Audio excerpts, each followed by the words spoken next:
मंगल लक्ष्मी के मेकर्स ने तो हद ही कर दी है। मतलब आप सोचिए कि मंगल जो कि ऑलराउंडर है, सब कुछ कर सकती है, आज उसने एक और कारनामा कर दिखाया है। उसने सौम्या की डिलीवरी ही घर पे कर दी है बिना किसी डॉक्टर की देख रेख में। तो चलिए आज इसी पर हम बात करेंगे, इसलिए वीडियो को पूरा देखिएगा अंत तक बिना स्किप किए। और अगर आप हमारे चैनल द फिल्मी रासलीला पर नए हैं तो सब्सक्राइब करना बिल्कुल भी ना भूलें। तो चलिए देरी ना करते हुए आज की इंटरेस्टिंग वीडियो को स्टार्ट करते हैं। मंगल को देखकर ऐसा ही लग रहा है कि मंगल सच में किसी मंगल ग्रह से आई है, क्योंकि मेकर्स ने मंगल के कैरेक्टर को इतना ऑलराउंडर बना दिया है कि जो काम रियलिटी में संभव ही नहीं है, मंगल उसको संभव कर देती है। जैसे कि आने वाले एपिसोड में आप देखेंगे कि मंगल के बेटे की सर्जरी के लिए डॉक्टर्स वहां पर मंगल के बेटे की कुछ पुरानी रिपोर्ट्स मांगेंगे, लेकिन हॉस्पिटल में अवेलेबल ना होने की वजह से आदित्य घर जाकर रिपोर्ट्स लाने की बात कहेगा, लेकिन मंगल यहाँ पर उसको रोक देगी और कहेगी कि आप यहीं पर देखिए, मैं जाकर ले आती हूँ। अब जैसे ही मंगल वहाँ जाएगी तो उसको कुछ और देखने को मिलेगा। एक्चुअली जो सर्जन होते हैं वो उसको रास्ते में मिलेंगे। डॉक्टर्स यहाँ पर मंगल को बताते हैं कि वो सर्जन अपनी बेटी की शादी में गए हैं, इसलिए अभी आपके बेटे का ऑपरेशन थोड़ा डिले हो जाएगा। लेकिन जैसे ही मंगल वहाँ पहुँचेगी तो रास्ते में उसको वो डॉक्टर मिलेंगे और उनकी वाइफ मिलेंगी। अब यहाँ पर मंगल उनके आगे गिड़गिड़ाते हुए नजर आएगी कि प्लीज़ आप चलिए, मेरे बेटे का इलाज करिए, लेकिन यहाँ पर डॉक्टर की बीवी मना कर देगी। लेकिन आप देखेंगे कि डॉक्टर अपने इस धर्म को निभाते हुए जाएंगे और अक्षत की सर्जरी करेंगे।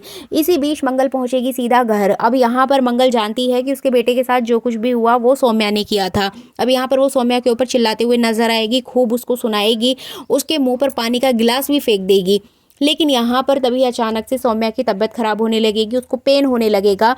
मतलब सौम्या की डिलीवरी का टाइम पास ही आ जाता है। अब यहाँ पर डॉक्टर तो टाइम से नहीं पहुँच पाएंगे, तभी मंगल कुसुम को कॉल करेगी और उसको सारी कंडीशन बताएगी। अब यहाँ पर आदित्य कुछ डॉक्टर से बात करेगा और वो एम्बुलेंस घर पर भेजेगा कि आप जल्दी से चले जाओ और सौम्या को लेकर आओ हॉस्पिटल में एडमिट करने के लिए। लेकिन यहाँ पर मंगल बताएगी कॉल पर कि सौम्या से चले ही नहीं जा रहा है, वो उठा नहीं जा रहा है, वो कैसे वहाँ तक आएगी, आप डॉक्टर्स को यहीं पर भेज दो। अब डॉक्टर्स तो मंगल के घर के लिए निकल जाते हैं, लेकिन इधर सौम्या का पेन बढ़ता ही जाता है। अब इस पेन को रोकने के लिए मंगल खुद ही ये बीड़ा उठा लेगी। एक्चुअली मंगल सौम्या की डिलीवरी करने का फैसला करेगी। वो उसको वहां पर लेटा देगी, इवन जितनी भी जरूरत की चीजें होती हैं वो घर से लेकर आएगी, ग्लव्स वगैरह और जितनी भी फर्स्ट एड की चीजें होती हैं वो सब ले आएगी। और यहाँ पर वो सौम्या को बोलेगी कि तुम इस तरह से रिएक्ट करो, इस तरह से पुश करो, कुछ इस तरह से मतलब डिलीवरी करवाते हुए दिखाई देगी। और तभी आप देखेंगे कि वहां पर सौम्या एक प्यारी सी बेटी को जन्म देगी। अब जिसके बाद यहाँ सौम्या तो अपने पेन से रिलीफ हो जाएगी, तभी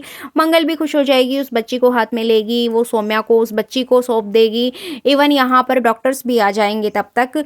अब यहाँ पर वो कुसुम को कॉल करके सारी बात बताएगी कि अम्मा बेटी हुई है, सब कुछ नॉर्मल हो गया है, मैंने ही डिलीवरी की है, सब कुछ ठीक है, आप परेशान मत होना, मैं हॉस्पिटल आ रही हूँ। तभी वहाँ पर नर्स आएगी और नर्स यहाँ पर मंगल से कहेगी कि ये सब कुछ कैसे हुआ। मंगल उसको समझाएगी ये सब कुछ मैंने कर दिया है, बस आप सौम्या और बच्चे का ध्यान रखो और मैं हॉस्पिटल जा रही हूँ। अब यहाँ पर सौम्या के पास तो डॉक्टर और नर्स आ जाएंगे जो कि उसका ध्यान रखेंगे। अब यहाँ पर मंगल पहुंचेगी हॉस्पिटल और हॉस्पिटल में अपने बेटे की सर्जरी के बारे में पता करेगी। और यहाँ पर एक बहुत ज़्यादा इमोशनल सीन दिखाया जाएगा। उसके जस्ट बाद आप देखेंगे कि आदित्य मंगल को बताएगा कि डोंट वरी मंगल, सर्जरी अच्छे से हो गई है, हमारा बेटा ठीक है और सब कुछ अच्छे से हो गया है, लेकिन मैंने तुम्हें बहुत मिस किया, मैं ही जानता हूँ मैंने कैसे ये समय काटा। अब यहाँ पर मंगल सबको गुड न्यूज़ देगी कि सौम्या को बेटी हुई है। तो कहीं ना कहीं आदित्य खुश तो होगा कि हाँ वो फिर से बाप बन गया है, लेकिन सौम्या को लेकर वो अभी भी नाराज है। दूसरी तरफ घर में खुशी का माहौल होगा क्योंकि अक्षत का जो ऑपरेशन था वो सक्सेसफुली हो चुका है, अक्षत बिल्कुल ठीक हो चुका है, सभी घर वाले खुश नजर आएंगे। अब देखना इंटरेस्टिंग होगा कि मेकर्स यहाँ पर कौन सा नया ट्रैक लेकर आएंगे, क्योंकि सब कुछ तो सॉर्ट आउट हो चुका है, सभी चीजें ठीक हो गई हैं, अक्षत भी ठीक हो गया है, सौम्या की डिलीवरी भी हो गई है। लेकिन यहाँ पर आएगा बड़ा ट्विस्ट उस बेटी को लेकर कि उसकी कस्टडी किसके पास जाएगी और सौम्या कहाँ रहेगी। ये देखना काफी इंटरेस्टिंग होगा। इसकी जैसे ही कोई अपडेट आएगी मैं आप तक जरूर लेकर आऊंगी। ये वीडियो अच्छी लगी है तो लाइक शेयर कमेंट जरूर कीजिएगा।